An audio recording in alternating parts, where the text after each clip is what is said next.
Today, through this video, I am going to introduce you 3 powerful psychological principles which will affect for your leadership. If you understand these principles really well and if you act upon them, you can be an effective leader. I will bring you top research findings to back up this. And also, I will teach you how to apply these principles in your leadership role, so therefore you can be an effective leader. When we make quick decisions, our brain follows mental shortcuts. This is called unconscious bias or implicit bias. Why the brain follows shortcuts? Because it wants to save energy. This kind of bias may happen due to 2 reasons mainly. It may be because of your past experience or because of your stereotypes. Now the issue is these types of bias profoundly affect your workplace dynamics, especially for hiring and promotion. Now what would happen if you are not alert about this bias? You tend to recruit the wrong people.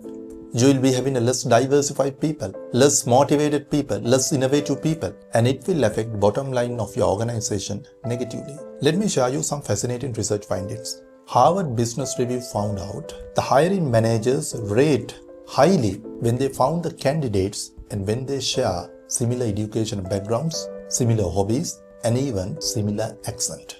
National Bureau of Economic Research has found out white-sounding names are called for the interviews 50% higher than the African American sounding names. Really pathetic, right? Clear disparity created by the unconscious bias. McKinsey and Company found out because of the unconscious bias, when they recruit the people, there is a 30% higher turnover. But on the other hand, when the recruiting managers recruit the staff without unconscious bias, that means they get the diversified workforce, they tend to perform 33% more than the other people. This percentage reflects the bottom line figures as well. Now I will give an example. Imagine you're having a hiring manager and she is going to hire a candidate for a project manager, one of the very important vacancies in your organization. Now when she is interviewing, she has found out there is a lady and she has gone to the same alma mater just like your hiring manager and she is having similar qualifications. Most probably, unconsciously, this hiring manager will give more rates for this particular lady. Therefore, she will tend to overlook a qualified candidate and to get to that position. Therefore, what can you do for this kind of thing? So you can do a blind review. That means you can standardize the applications. For example, you can evaluate the applicants without asking the personal information. You can remove the personal information. For example, the names of the school, names of the education and institutes where they have studied, likewise. One of the challenging parts of many managers is motivate their employees.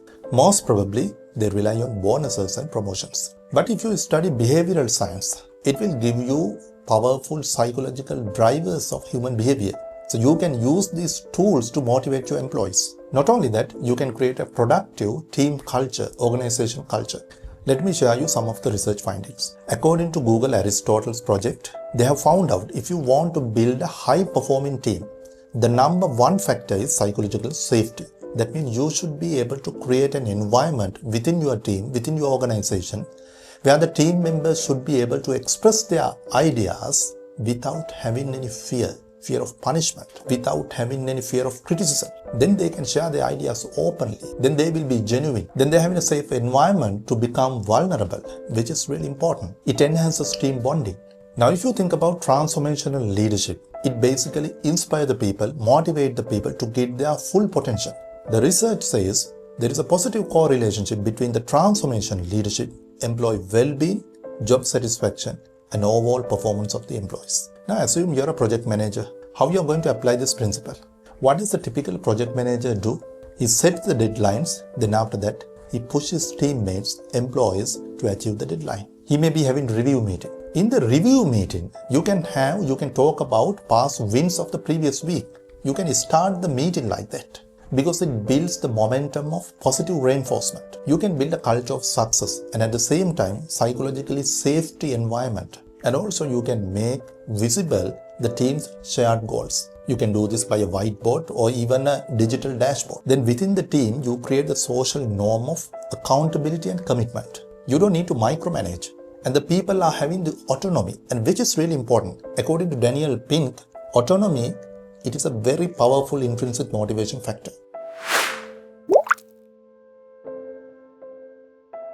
May I ask you what type of leadership style you follow? You know what? Your leadership style profoundly affects for your subordinates, mental health, job satisfaction, overall well-being. It is very critical. Your leadership style is very critical. You may be telling there are different leadership style which suit for different contexts. I 100% agree with that. You know what? As human beings, most probably we stick to one particular leadership style because some of the leadership styles make the people stressful, make the employees burn out. But there are some leadership styles, they encourage the employees, they motivate the employees. Therefore, you have to apply the right leadership style for your team. Let me share with you some of the interesting research findings about leadership styles. You know, transformational leadership style, most probably it motivates the people, inspire the people to achieve more, to get the full potentiality. They develop the trust, sense of belonging, enhance the employees' well-being, mental health. But in contrast, if you consider autocratic leadership, that means top-down method, the orders are going top-down way. It creates stress for the employees. They have to strictly follow the rules and regulations. Their lack of autonomy, therefore you can't trigger intrinsic motivation. But if you consider democratic leadership, it involves employees for the decision making. The people feel sense of belonging on their decisions. They like to implement them. The employees feel sense of competence and control over their work. That means they do have the autonomy and it will increase the motivation. Now assume you are having two managers. One is a transactional manager. He is heavily rely on performance metrics. He pushed the team towards the targets and the employees have fear of criticism and punishment. Can he foster creativity within the team?